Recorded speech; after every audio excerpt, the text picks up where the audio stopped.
Welcome everyone to the After WrestleMania episode. For the real marks of Long Island, we will have Justin here shortly. He is having some internet issues, so he'll be joining us in a little bit. But right now it's Court and I. I think Court is wearing a Nightmare Family jacket. Court's raring to go. She has a lot to say. It might be an early Court's Cody corner or Cody, whatever you want to call it nowadays. It's been a while. Yeah. Court, do you just want to go in? I don't even know where to start. That my mind for the last 5 days, has been on fire with anger and frustration and every single emotion in between. And before I start, I would like to say that it's not because he lost the title at WrestleMania. It is not because John Cena defeated him. It is because of how and everything that transpired after, during and after, has been a fucking shit show. And it is because of one man. And it is Travis Scott. It is because of Ty's favorite. This is all Dwayne's. It is beyond frustrating. I am not a stupid person. I know that Cody is not going to be champion for the rest of his life. Losing the title it hurt. I was very angry on Sunday night because I really believed that he would win. Don't worry, I paid my bet. Justin is paid. I sent middle finger emojis in the Venmo because it was right after. I just hate the way it went down. Travis Scott, if you would have had that match go clean, like even had Cena be the heel and use the title and, do underhanded shit, fine. It would have worked. It would have been fine. But to involve Travis Scott, he takes 8 minutes. He takes longer than The Undertaker to get down to the ring. We have no idea what this man's deal is. No promo, no background. He just shows up high as a kite, wearing the hardcore title. And just, it's fucking... And then you have, The Rock go on Pat McAfee on Tuesday and say, the final boss is over. The final boss didn't have to be there. Are you fucking kidding me? Like, are you fucking for real with that? Because the final boss is the whole reason. John Cena didn't turn heel by himself. If John Cena came out and beat the shit out of Cody after Elimination Chamber with no Rock and no Travis Scott, fine. You're right. The final boss didn't have to be there. But the final boss gave the cutthroat to Cena, signaling, do it. So he's under Rock's thumb. So the final boss is just done because you get bookings in Hollywood and you're just gonna fucking, like, you can't do it. You can't make your appearances. So like, you're just gonna kill the character and everything attached to it, which is the fucking world championship. There has to be credibility to the story. And then you have him attacking Dave LaGreca on social media and saying, trust me and Cody and Brian Gerwitz. He doesn't even say trust Triple H. So you're telling me that Triple H doesn't run the fucking show? You do. From your wherever you live, like that week. I hate it. I hate it. I hate it. I hate it. And I'm telling you, it's not because he lost the title. It's because of everything during and after. Make Travis Scott make sense. Make Final Boss make sense. Heel Cena makes sense. Yes, he has explained himself why he's going to do this, why he's going to leave with the title and ruin wrestling and make them start from the beginning. Fine. So then why is The Rock involved at all? Why is he involved in the turn? And then he said, I just showed up to Elimination Chamber because ticket sales were shit? Okay, so you're saying that CM Punk and Cody and John Cena and all these guys can't draw, so they had to call you off the bench? Grow up. Grow up and go do something. Go do your movies. Hollywood took you back. You're making money again. Go do that. Stay away from wrestling. I for right now, as this version of you. Hard. What piques my brain a little bit is, what if Cody did turn heel and then it was pretty much all for nothing? Because if he was not going to end up being around, what would have been the The point same, at that moment? yeah, the same shit would have happened. If Cody, it would have, Cody would have fallen on his face like Cena has. I mean, it hasn't fallen on his face, but you don't have the backbone of the story. Why does Rock show up and show up at Bad Blood? And why does he show up at Elimination Chamber? What are these strings that he's pulling? And then to just go on McAfee and say, final boss is gone, it's over, we don't need that anymore. It doesn't. What are you talking about? And you're just gonna put Travis Scott in your place, and you have absolutely no idea. What is he? Your partner? Like you have there's no explaining it. There's no ties. It's Yeah, it was definitely weird. It's strange that, again, like even looking back at Bad Blood, like we had that Rock show up at the end and then like nothing. Yeah. For a while, and it was just weird. It was just like this weird moment. It was to both Roman and Cody, and The Rock and Roman haven't interacted since. So, there's no answer there.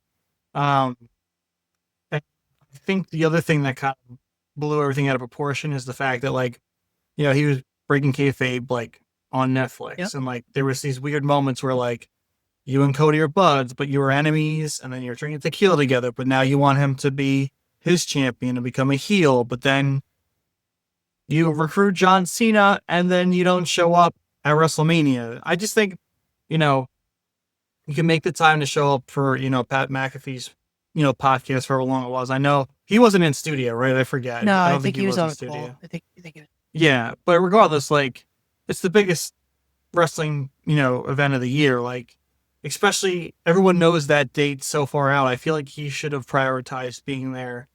And if the final boss character is done, that would have been a way to wrap it up at WrestleMania. Right. Why not write him off? Cody, hit some of the crossroads or something, or, do what you did with Roman with Seth last year. Have the Cody focus on The Rock instead of Cena, and then Cena pick up the win. I hated the Travis Scott interference. I thought it was pointless. I thought it was dumb. The man, I don't know. Apparently there's going to be a tag team match with, I guess, John Cena and Travis Scott, which Travis Scott, I think, weighs 70 pounds soaking wet. And if he can pop Cody's eardrum with one punch, that means he's not really safe to be wrestling or knows how to, hold back his punches or even fake the punches. Mm-hmm. I can't see him doing moves on people. I don't think he has that much muscle on his body. Maybe he surprises me. Maybe he does something good. But someone like Bad Bunny, who like bleeds wrestling, and was going to put his all into it, it's going to turn out well. Like Stephen Amell, look at Logan Paul. Mm-hmm. But I can't see Travis Scott doing it. He can prove me wrong, and he can do excellent. But I think he'll end up being like a Snooki who just like runs in and jumps on someone and smacks their head against the mat a few times. It was kind of a bummer. I'm not gonna lie, I am a fan of what Cena's doing right now. I didn't want it to be at the expense of Cody, but I do like the storyline he's building. I like that we're getting Randy Orton and John Cena. Yeah. A lot of people are saying Cena should pull what Randy Orton did and slap the ref in the face, which would be fucking full circle moment. I would absolutely love that. Mm-hmm.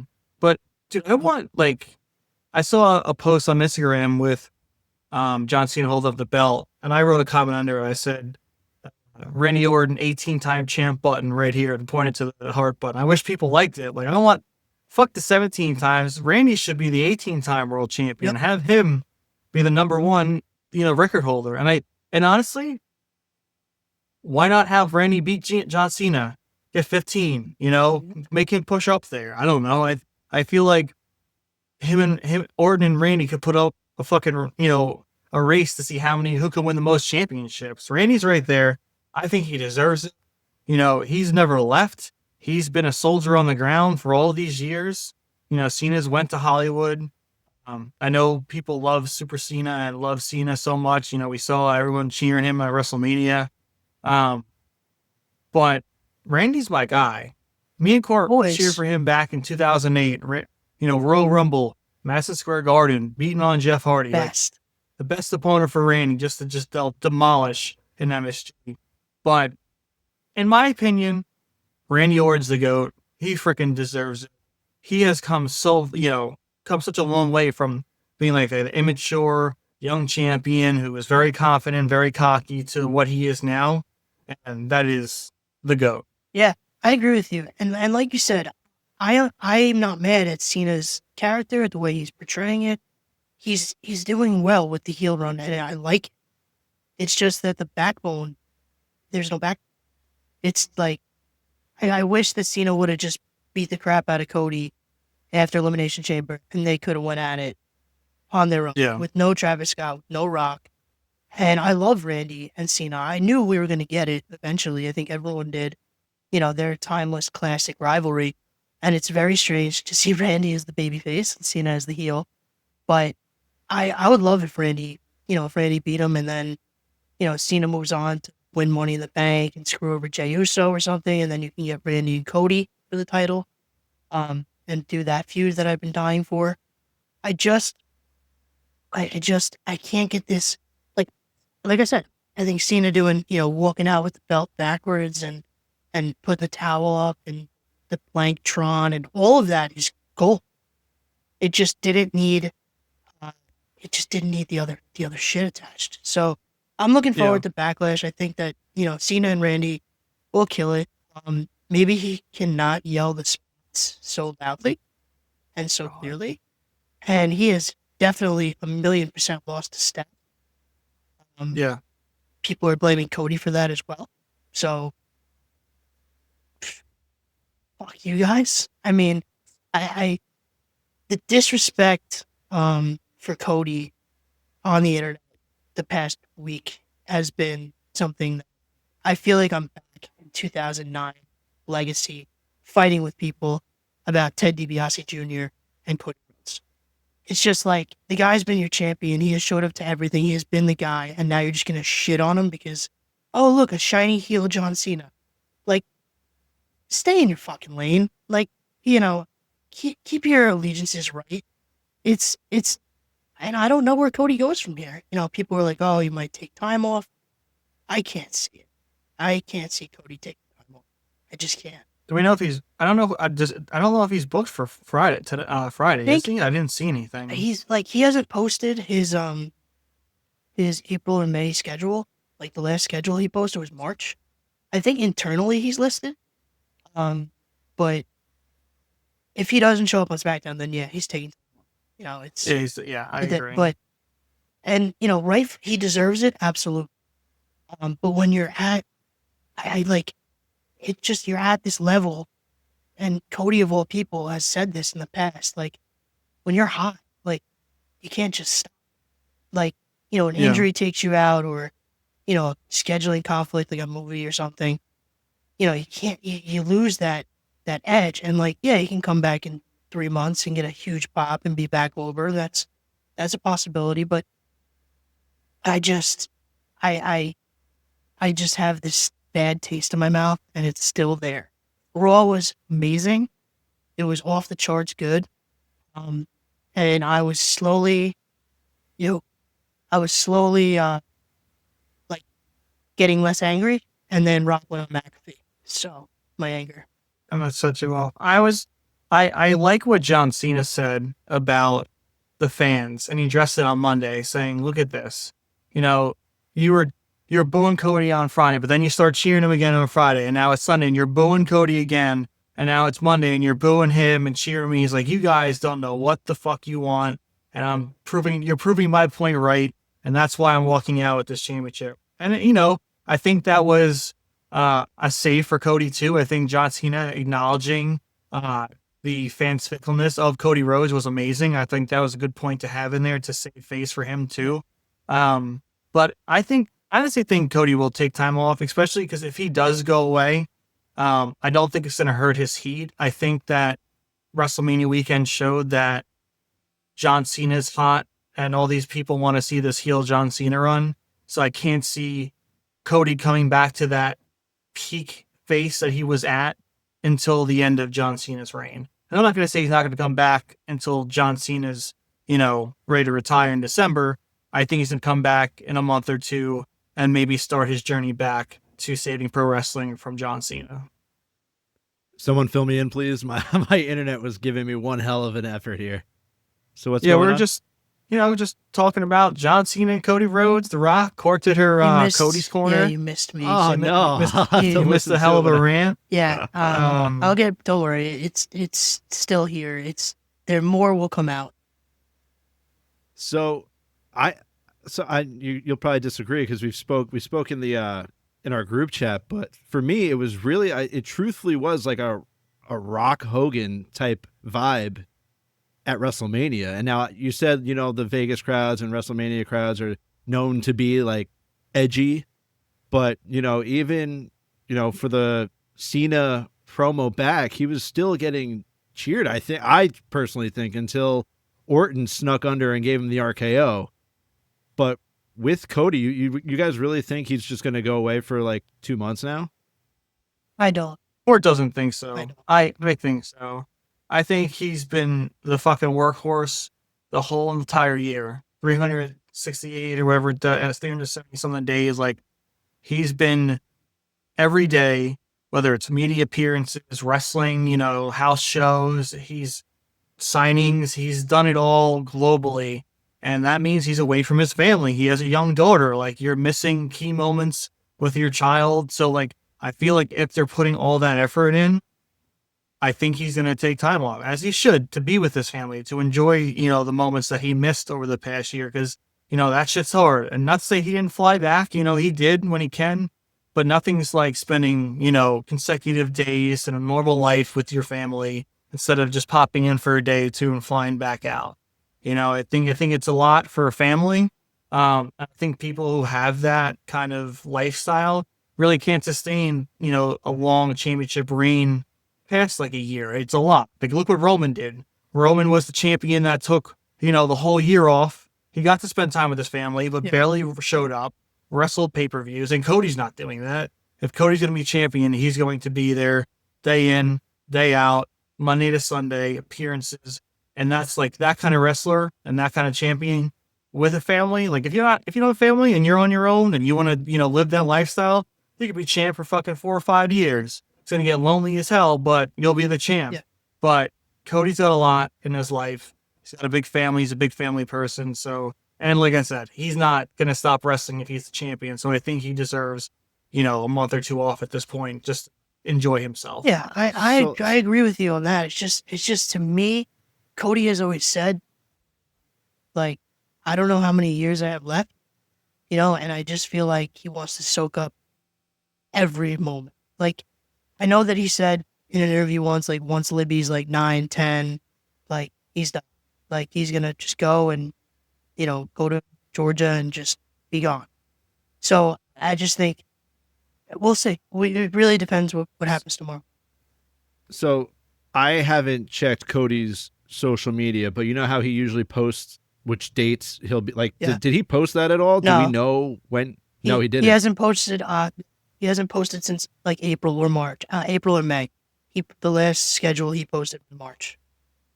So we are not. So yeah. So we don't have any dates that we know of that he might show up. I think I read internally he's listed for like every SmackDown, but so. But I don't know. I don't want him. I don't want him to take time off. Selfishly, I mean, he deserves to have time with his kid, his wife, and his family. I totally get it, but we'll see what happens.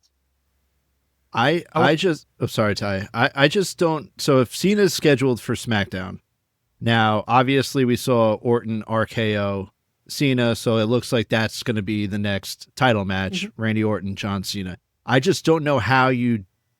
If Cody's also there, I don't know how you don't have them intertwine in a way, like what is Cody Rhodes' next story? Like, what is that next storyline for Cody?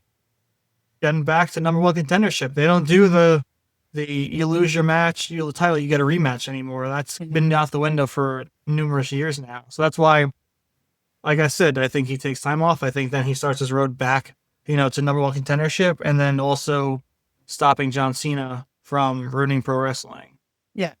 No, it's interesting to see where he goes. I'm interested. I'll be tuning in SmackDown to find out, but if he doesn't show up tomorrow, I will say that he'll be on for a couple weeks, months, ever. Yeah. I want to switch gears, talk about the new Intercontinental Champion, Dirty Dominic Mysterio. Did you guys see the video of him on Instagram or on social media of him showing the title off and bragging to Scott Steiner and his brothers after he won it? Dude, I didn't get to see it. I was rolling. He backstage WrestleMania with the titles. He just was like, "Look who got it! Look who's the." You just see Scott Steiner. I think Scott Steiner cursed at him or something. He's a fucking legend. Watching him on the post show and the crowd just gassing him up, I loved it. I thought it was hysterical. The comments he made that he's already the best Intercontinental champion of all time. He's like, Biggie, how many times you held this? Yeah, I'm already better than you. Like, dude's quick. I can't wait to see this run. I hope he's got this for a long time. I wonder if Finn's going to turn on him eventually. But, selfishly, like, dude, have Finn be the one to beat Jey Uso eventually. Have gold all over the Judgment Day again. Like, I'm a fan of the Judgment Day. I don't want that faction to go away. The first iteration of it was the best, but I'm still enjoying this iteration with Liv, with Raquel, with Carlito. JD's back. So, like, I'm very excited to see how their stories unfold. We got 3 championships being held. Well, I guess 2, but 3 titles being held in the Judgment Day, and they're about to take over Monday Night Raw once again. Yeah, you can't kill the Judgment Day. Yeah, I was just about to say, Court, isn't it funny how many times us on this podcast have like pretty much written the death sentence for the Judgment Day, and yet they're like cockroaches and they still somehow survive and they're still somehow together. Although, we'll see where this goes with Finn and Dom, but it looks like, in my eyes, Dom, Liv, and Raquel, and Carlito for that matter, want to cut fat. And to me, I feel like that's going to be Finn and a returning JD. Yeah. No, definitely. I mean, Finn and JD are going to be attached. I think it, but I could see Finn being a babyface, but like, I love heel Finn. Like, I really, especially this iteration of Judgment Day heel Finn. Like, I love the attire. I love the attitude. I love everything about that character. So if Judgment Day was to turn on him, I feel like I'd rather not. I'd rather him stay the heel and, keep that same aura that he has currently. I don't think JD would necessarily move with Finn. I look at the antics that happened on Raw, and he went right to help Dominic. He ran right to them to celebrate with Dominic, Liv, Raquel, Carlito. You saw it in Finn's eyes. He was very confused, very concerned. Like, I think JD's past being tied with Finn Balor. I think he is Judgment Day through and through. And yeah, him and Finn have chemistry, have history, but I think that would even make for a better face run for Finn if they wanted to go that route, because not only did the Judgment Day kick him out, the guy he brought in threw him out as well. It's an open-ended, who knows what's going to happen with Finn Balor. That's for sure. I just hope we've said it on the podcast. We're all huge Finn fans, and we all hope that he does get a solo title push at some point, hopefully this year. What about that weird loss to Becky and Lyra at WrestleMania, only to lose it the next day back to Liv and Raquel? I thought that was kind of cheap. Granted, now Liv and Raquel are the 4-time women's tag champions. They're just boosting up their stats a little bit. But if they were just going to have Becky, turn, I feel like that should have just happened organically at WrestleMania. Yeah. And to say, like, now if that was the point, like, is Bayley really hurt? Or is she just pissed off and annoyed because, like, that moment that you just gave, Becky and Lyra was just kind of a waste. Like, they win the titles for a day. I don't know how you guys feel, but that's how I feel. So with the Bayley situation, I listened to Chris Van Vliet regularly. I'm a real one, as he would say, and he had Bayley on. And so on the podcast, he mentions, oh, you're going to be wrestling at WrestleMania. And then later on in the podcast, she pretty much says, oh, well, by the time this comes out, you'll realize something. And it kind of got awkward. And it's just pretty much Bayley. Bayley knew that she was going to win this number one contendership and then end up taking the spot where she gets hurt. And you could see she was visibly upset. And rightfully so, because that Bayley is so good. And the fact that Bayley, she says that she doesn't stick up for herself against creative enough, she should have, because that should have been her spot. And the fact that Becky and Lyra won it for one night, Becky just could have came out during the match, tried to help them, because, you know, Judgment Day are heels. You know, who knows? You have Dom out there, you have whoever out there to help Liv and Raquel. And then you could have had the whole turn at WrestleMania. Like, there was no reason for Bayley to get screwed out of a WrestleMania match just for the heel turn that we all knew was coming to happen the next night on Monday Night Raw. 0 sense at all. Yeah, it's horrible. That Bayley interview was really, I felt terrible for her. I do. She's a great worker. She always does. Like you said, she doesn't go to creative and bitch and moan, and she should. You know, she always gets the short end of the stick. I love Becky Lynch. She's one of my favorites, but so is Bayley. And it doesn't make much sense to me, like you guys both said. It was easily could have been done at Mania, you know, just exactly what you guys said. Have her come out, help them turn heel. It was no need.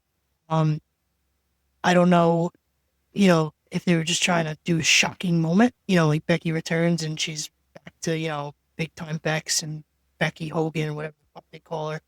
And it's a shame, because Bayley is there week in, week out, works her tail off, and gets screwed. It couldn't have been easy being backstage and watching all this play out, and just, you know, she'll be involved in an angle, obviously, to figure out who hurt her, and blah, blah, blah. But it's just not the same. And it didn't make sense to take the titles off just to put them back. I mean, yeah, if you want to give them another title reign, sure. But it was confusing. It didn't make much sense. I'm on board. We gassed up Bayley a lot on the WrestleMania live show. You know, we all spoke about how she deserved to be on the card. You know, how she puts herself, you know, second to, you know, the stories and the company and the wrestling. But when it comes to WrestleMania, man, that happens once a year. You got to be selfish. You know, there's a lot of other pay-per-views, and you can, you know, technically say they happen once a year, but WrestleMania is the biggest. There's only one of those. And, you know, she had a big moment last year when we were there in Philadelphia, winning the title of EO.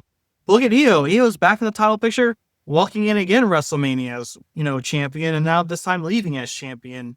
So, like, I feel like Bayley's up there, especially with her character, whether she's face, whether she's heel, whether she's in between.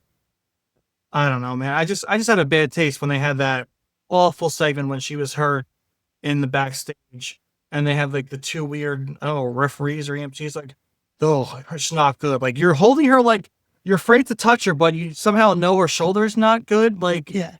that's the little shit that pisses me off. Talk about wrestling with like the little things and making them count. When the little things don't make sense and they don't, like, and it fucks up the story, like, that irks the shit out of me. Like, don't be like assessing her, but then you don't touch her shoulder once, and you're like, oh, this is bad. Yeah, but you got fucking Superman X-ray vision. You see the shoulder popped out or something through her skin.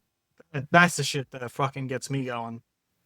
Did you guys touch up on Raw after Mania at all? Or A little bit. Spoke about John Cena, you know? Because I wanted to know what you guys thought about Rusev finally making his WWE return. Doesn't do it for you? I'm not a Rusev fan. I don't give two fucks.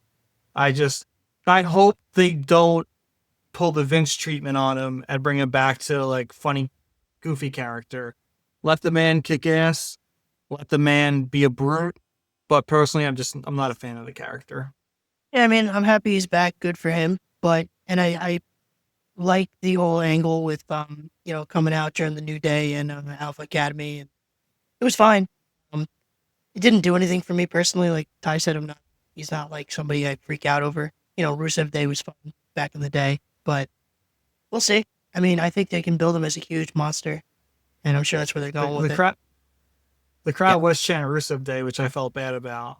Because that kind of shit sticks, man. Yep. Oh, yeah. The WWE Universe never forgets.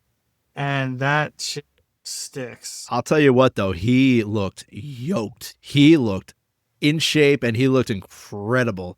But like you said, they look like they're going for a Destroyer angle, like they kind of had in AEW, where he was Rusev the Destroyer, or Miro. He was Miro. But, he's definitely...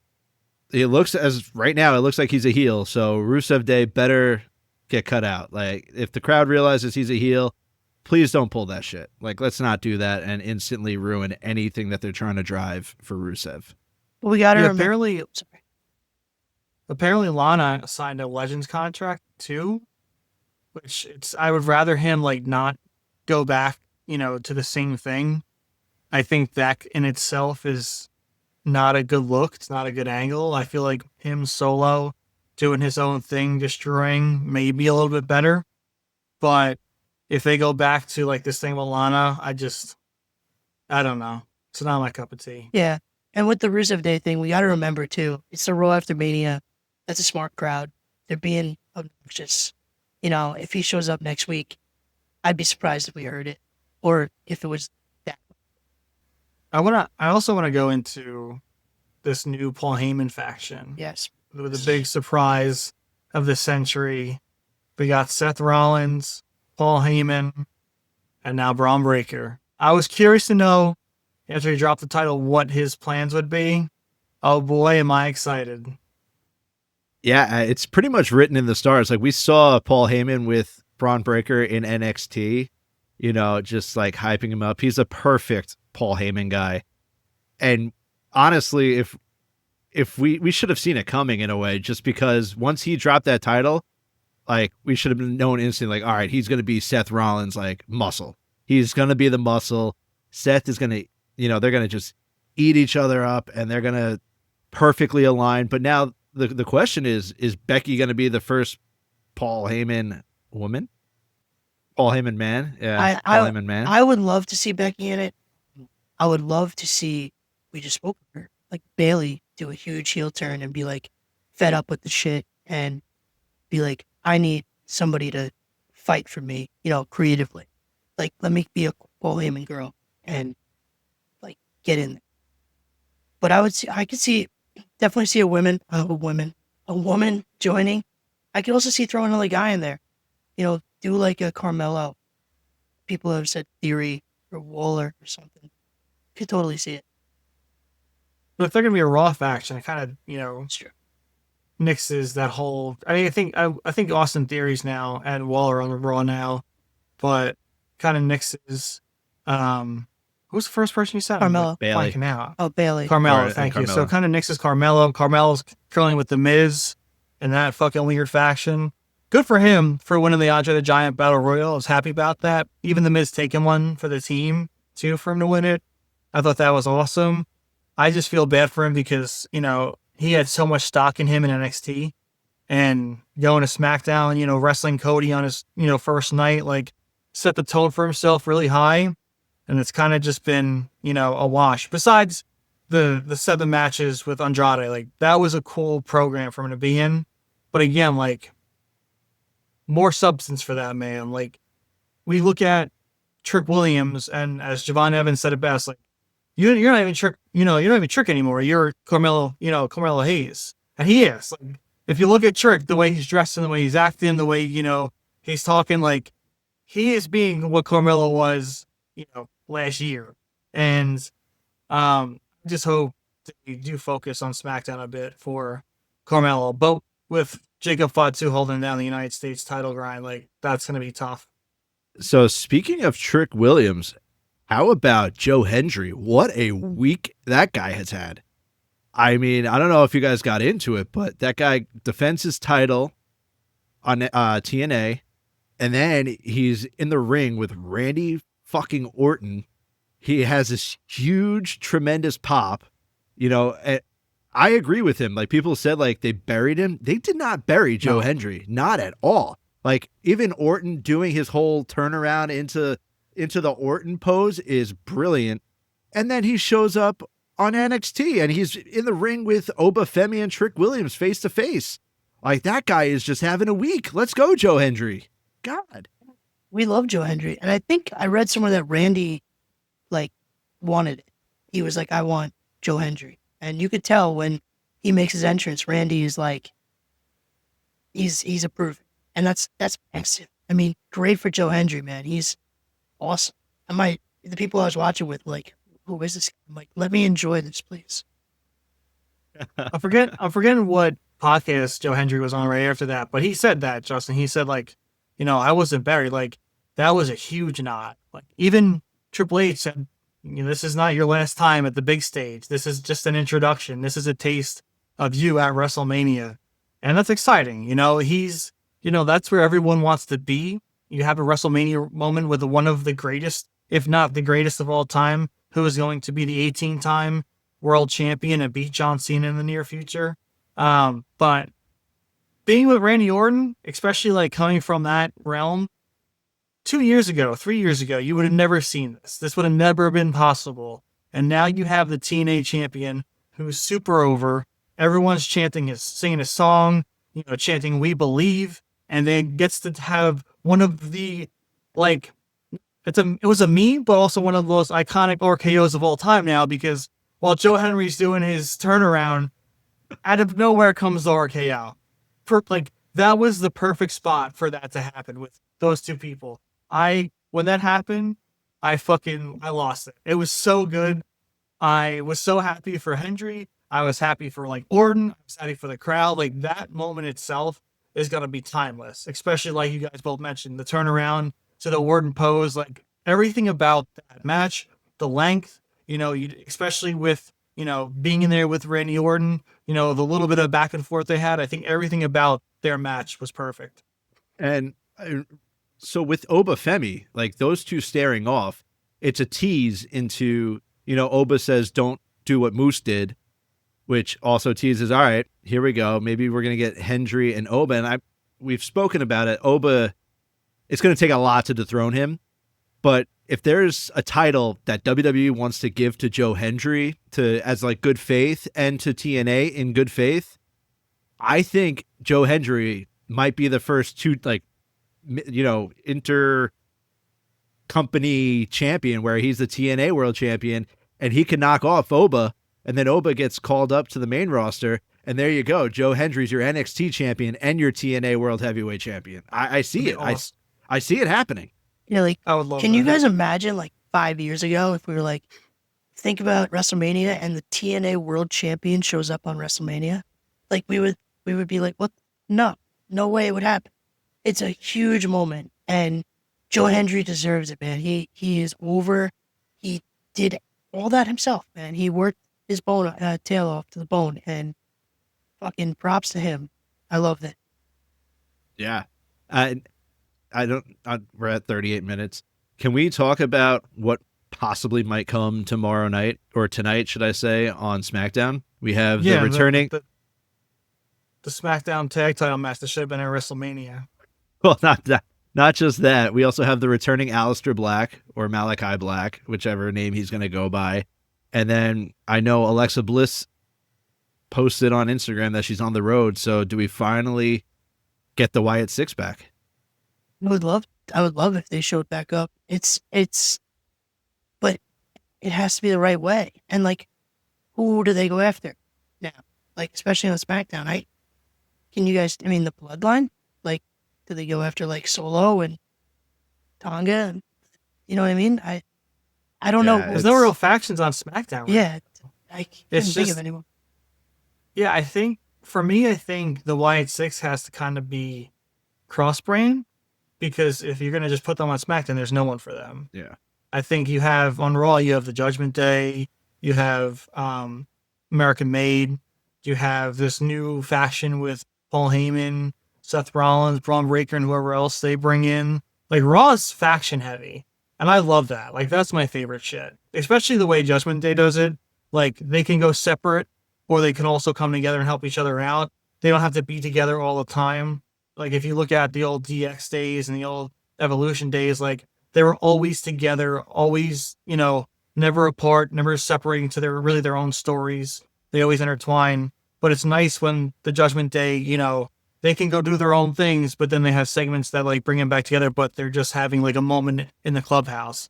I think SmackDown needs to start reining in some factions. I think there's a lot of good potentials out there, especially because the bloodline kind of is diminished now.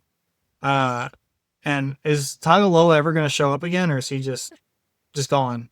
Because I'm okay with it. That guy's botchamania over there is fine. Like, well, it's rough with them because Tangaloa obviously has been out with like a torn something in his arm, and then I believe Corey over at PWN and Viper over at PWN, they reported that Tama Tonga is also now injured, and that's why they had the angle with LA Knight ramming him into the car, because now he's going to be out for a few months. So now, when you had possibly Solo and Jacob butting heads, now you kind of have to keep them together because there's no one else unless they bring up Hikuleu, finally, who they've had signed under NXT contracts for, I think, 7 or 8 months, and he hasn't appeared anywhere. So I don't know. They're hurting. The bloodline is definitely hurting right now. Yeah, definitely. I mean, do you guys think they go Jacob Solo right off the bat? I feel like they let it wait. Now. Yeah, I think they let it simmer. Let them go through a few baby faces first. Who do you think's gonna be the first champion to drop the title post Mania? Besides, obviously, the Women's Tag Team Championships. Who do you think's gonna be the first one to drop their title? Jay? Tiffany? Cena?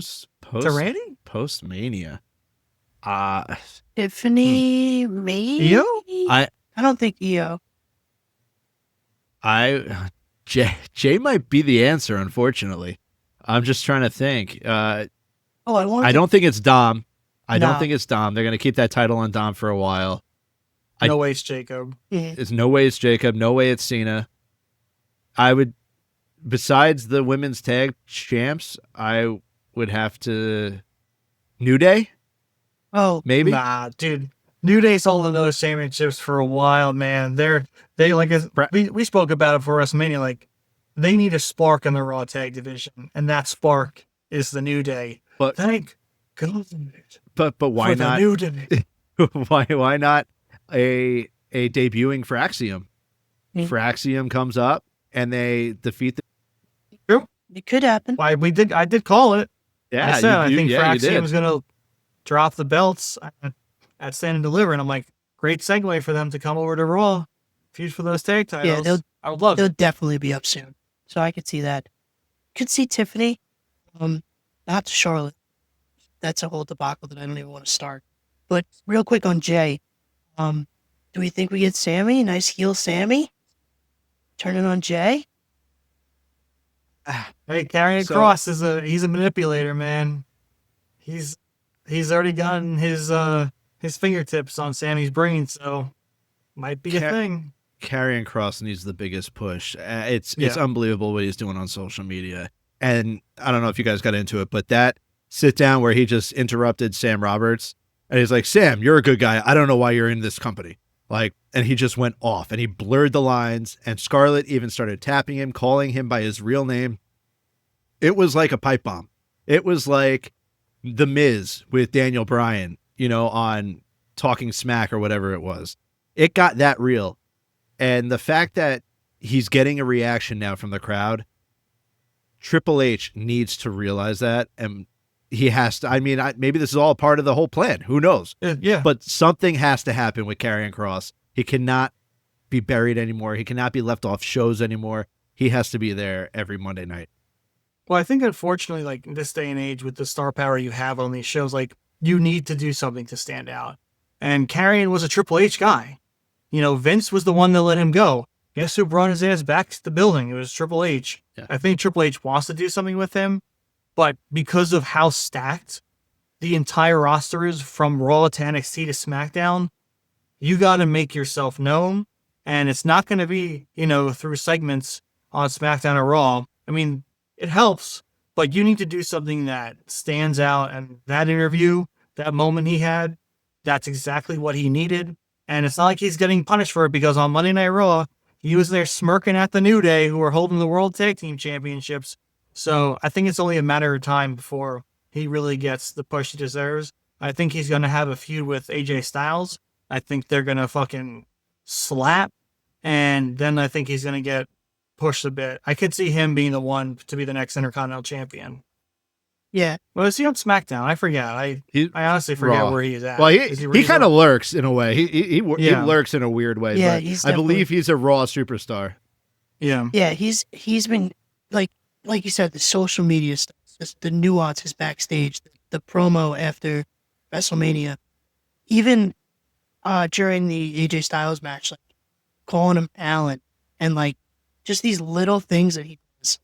I'm sure Triple H loves it because he does, like, in a way, remind me of Bray Wyatt, and he brings that deep psychological mind of wrestling to a character again. I mean, we have the Wyatt Six, very much like Bray, but it's nice to see, and I think he deserves, like you guys said, a big push, and I see it coming. I would like to see a feud with Styles just to kick it off and see where it goes from there.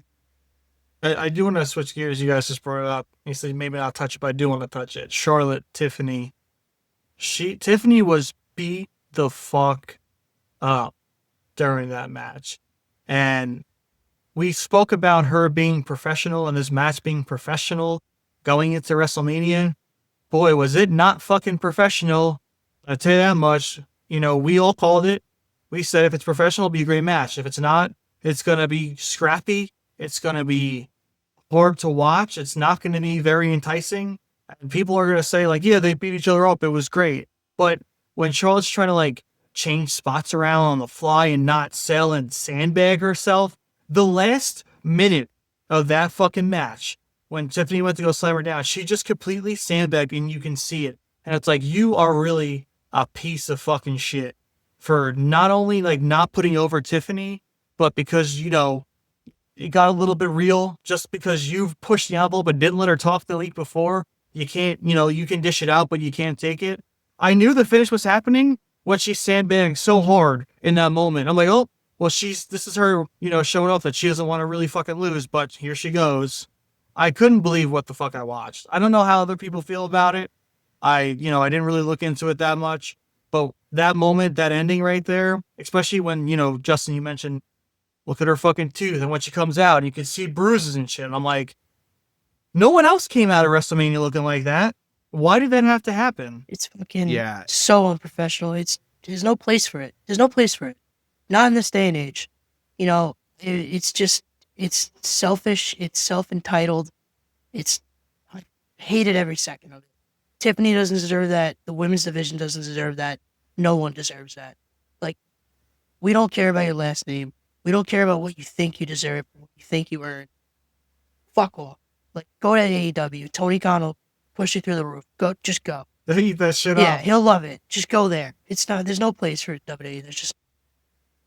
Yeah, when we were all texting, and I was like, is she missing teeth? Like, it was visibly messed up. It was like one or two, like, teeth, the front teeth were chipped or something, and she had the welts. It was brutal, and I don't want to hear that it was her welcoming in party or any of that, or it shows that she can hang with whoever. Like, no, that's not protecting your opponent. That's doing the complete opposite. And like you said, Ty, with the sandbagging thing, it looked like she was going through like a fucking drill, like an army training drill with the sandbags on her fucking body, because she was just completely limp. She went completely limp, like she was dead. And I know I think she ended up tweeting out or something like, I don't know, I'm just gonna wrestle. Like, why? I don't bring in personal shit. I get it. Don't attack wrestlers with personal shit. That's immature. But on the other end, when you're a professional wrestler, you have to protect your opponent. You guys are in the ring together, trusting each other. And it was all over the internet. It wasn't just us. It was a bad look. It was a very bad look. And Tiffany, and we said it, like, because of what happened in that buildup, I thought Charlotte was going to win. But then after seeing the way Charlotte was just being unprofessional. I was like, the only answer here is for Tiffany Stratton to defeat her. And thankfully they made the right decision, but I don't know where you go with Charlotte here. I don't know. Tiffany, just move her on to a different person. Charlotte, you got to figure something out. I don't know. If you look at, I know they probably had agreement on it, but look at Seth Rollins and Matt Riddle many years ago, right? Seth drilling him about his family, his kids, how, like, he probably got approval to do it, right? Which is fine, but like, if you can make it that real, and they didn't have the fucking welts and shit on their faces like that happened. I mean, if I was Matt Riddle and someone was talking that real shit to me, I would have friggin' done the same, what Charlotte did, but that didn't break out like that. It's just, again, like I said, Matt Riddle probably gave him the okay or something, or there was probably some agreement on what they can say, but still, like, I don't know. And then Ric Flair to tweet, "Oh, congratulations, Tiffany, whatever. Match of the night. It's Match of the night. I'm like, yeah, match of the night. It's 2025. Like, back in the day, people hated each other. Shawn Michaels, Bret Hart famously hated each other even before the screw job. And like, yeah, you get a little shot in every once in a while. You hit them really, you hit them where you should, whatever. It's fucking 2025. Be professional. It's a different time in wrestling. And I don't even think it's Tiffany only. I mean, we have, other, Charlotte just can't get along with people. They're famously with Becky and not giving her the title and all this other shit. Like, I get that you think that you shit ice cream, but you don't. You really fucking don't. Like, if Cody did that, if Cody Rhodes came in and just said, "Fuck you, I'm Dusty's kid. Like, I'm gonna be the man. Like, nobody's gonna." Are you kidding? People would burn him to the ground. It's nepotism. It's just, I've had him. I'm never gonna like her again, and it's a shame because she can work if she tries and doesn't be a complete piece of shit. We haven't heard her doing the Stephanie Bakir freaking head smacks into the mat, and like no one cared. Nope, no one, no one at all. And to speak about hitting hard and people hating each other, to bring back to Cody, I wanted Travis Scott to get a bigger receipt than just a crossroads. I wanted Cody to smack the shit out of him. Like it. His ego would have never allowed that. No way Travis Scott would have allowed. But my God, he should have. Like, you're going to, apparently, we're seeing reports, PWN reporting that there might be a tag team match with Travis Scott and John Cena. If it's against Bad Bunny and Cody, like, it's just, I don't know. I feel like it's another little gimmick match. But if Travis Scott wants to get in the ring and wrestle, Cody should have smacked the fucking shit out of him. Well, before you got on, we spoke about it a little bit. I said, like, we've had amazing people like Stephen Amell, like Bad Bunny, come in, Logan Paul come in and wrestle like champions. But I think Travis Scott would be the Snooki of the recent times and just jump on someone and smack their head into the mat a few times. It's just the whole Travis Scott thing makes me Travis Scott and The Rock. If you speak those words to me in person and I just stare at you for a minute, it's because I'm angry. We're almost at the hour mark of this podcast. I'm done. Sorry for bringing it up. Sorry for bringing it up.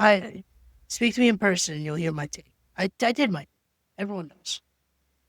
Everyone knows. Well, I'm going to wrap this one up. This was the pod after WrestleMania, the first one, the big reactions of the Monday after WrestleMania, the WrestleMania shows. I know we're all very excited to see what happens on SmackDown, especially with this huge tag title match, TLC match. I want Motor City Machine Guns, but that's another story. We'll find out, and we'll talk about it next week. Thank you all for tuning in. Thank you for watching. Make sure to go follow us on all our socials, which is mostly the Real Marks or Real Marks of LI. And we'll catch you on the next one. Real Marks out.